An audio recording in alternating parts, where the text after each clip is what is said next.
Hello दोस्तों, good morning. आज सुबह के 10:30 बजने वाले हैं। मैं आप लोगों को एक बात कहना चाहता हूं, क्योंकि आप लोगों सभी को पता है। वैसे हमारी छोटी लड़की बहन जो पिथौरागढ़ की कशिश है, उसको 12 साल तक उसके ऊपर केस चलता रहा और बालासार में ये निर्णय आता है कि वो बरी है, निर्दोष है। हमको बड़ा अफसोस होता है कि ऐसे कुर्सी पर बैठे हुए शिक्षक, जो एजुकेशन और एजुकेटेड लोग हैं, जो कुर्सी पर बैठे हैं, अवैध कुर्सी पर, जिनके ऊपर भारत सरकार ने जिम्मेदारी दी है कि आप न्याय के लिए बैठो और न्याय का हिसाब करोगे। जिस लड़की को 9 साल की, 8 साल की, 5 साल की लड़की को मार दिया गया है, उस लड़की को मारने वाले को बरी कर देते हैं कि उसके घर वालों को बोलते हैं कि आप एफिडेविट लाओ, इसका सबूत लाओ। वाह, ये कौन सी कुर्सी पर बैठे हुए लोग हैं? क्या उनकी औलाद संतान नहीं है क्या? तो मेरे को बड़ा अफसोस लगता है, जिसका मर्डर कर दिया, रेप कर दिया, केस कर दिया, खून कर दिया, गोली मार दी।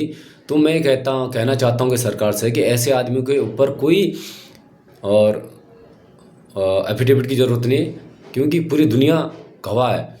तो उनको तुरंत 1 हफ्ते के अंतर्गत उनको किल कर देना चाहिए, कि अगले आने वाली पीढ़ी कि किसी को भी मारने के लिए 2 बार समझे और 10 बार किसी के ऊपर हाथ उठाने के लिए सोचे कि यार आज हम हाथ उठाएं तो अभी हम 1 हफ्ते में हम ख़त्म हो जाएंगे। क्योंकि हमारे गुनाह इस देश में इसीलिए बढ़ रहे हैं।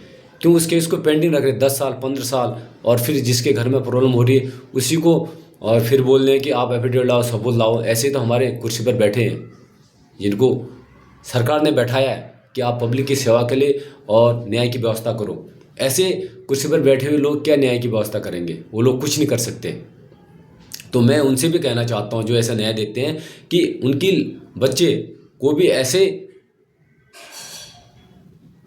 कराओ, वो खुद कराएं, अपने बच्चों को कराएं, फिर वो अदालत के पास जाए, न्याय के पास जाए। जो कुर्सी पर बैठा है वो जिस भी डिस्ट्रिक्ट के, जिला के, तहसील के, कहीं के भी हो, फिर वो न्याय की गुहार लगाएं।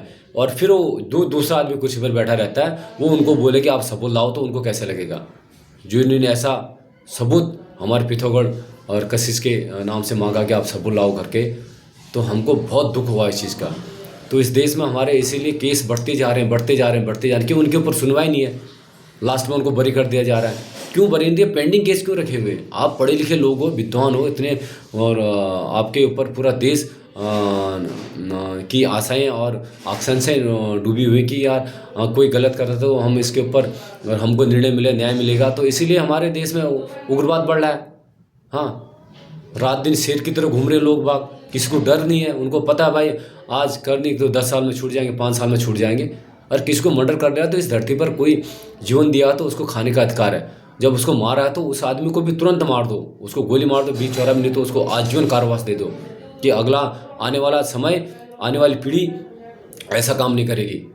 मैं पूरे न्यायालय से दरख्वास्त करता हूँ और बताना चाहता हूँ न्यायालय को कि ऐसा कानून लाया जाए हमारे देश में कि जो भी दोषी पाया जाता है उसका निर्णय तुरंत 1 हफ्ते, 1 महीने के अंदर हो जाना चाहिए। उसके ऊपर कोई विलंब नहीं होना चाहिए, कि इसको पेंडिंग केस होना नहीं चाहिए, क्योंकि आने वाली पीढ़ी का रास्ता साफ हो जाएगा, एकदम साफ सुथरा हो जाएगा। कोई केस नहीं करेगा, कोई मर्डर नहीं करेगा, कोई किसी को गोली नहीं मारेगा, किसी का रेप नहीं करेगा, हत्या नहीं करेगा, बच्चों को नहीं उठाएगा, कोई अपहरण नहीं करेगा। क्योंकि अपहरण इसीलिए हो रहे हैं, रेप इसीलिए हो रहे हैं, उनके ऊपर कोई कार्रवाई नहीं है, विलंब केस है। ऐसे ऐसे कुर्सी पर बैठे हैं, बोलते हैं आप एफिडेविट लाओ। मैं तो उस कुर्सी पर बैठे हुए को बोलते हैं जिसने किसी के लिए बोला कि आप एफिडेविट लाओ, उसकी लड़की को, उसके बच्चों को ख़त्म करो और उसको बोलो कि आप केस करो। और दूसरा वाला न्याय जो बैठा रहता है वो बोले कि फिर आप एफिडेविट लाओ भाई, बिना एफिडेविट का मैं न्याय नहीं दूंगा। ऐसे घिनौने एजुकेशन उनको पढ़ना नहीं चाहिए, उनको अपनी ये कलम को ना तोड़ देनी चाहिए। इन किताबों को भी दुख है। ऐसे कुर्सी पर बैठे हुए आदमी, किताब भी सोचता होगा यार मैंने उनको क्या शिक्षा दी और क्या बैठे हुए।